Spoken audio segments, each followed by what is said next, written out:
Dnešný recept – nigerijský kokosový koláč. Koláč je pečený na spôsob chleba, takže má chrumkavý povrch.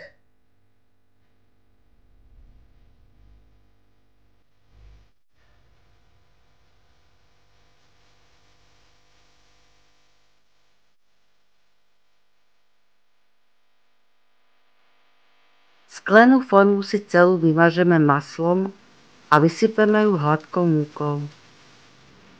Vymiešame si maslo, žltky a kryštálový cukor.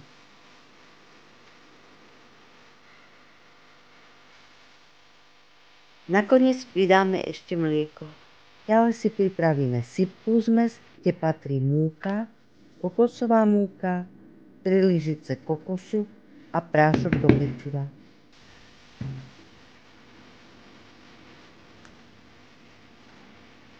Tieto dve zmesi spolu spojíme krátkym zamiešaním.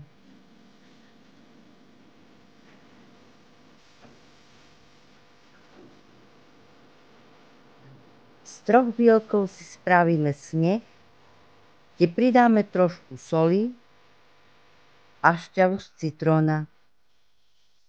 Bielky jemne vmiešame do cesta.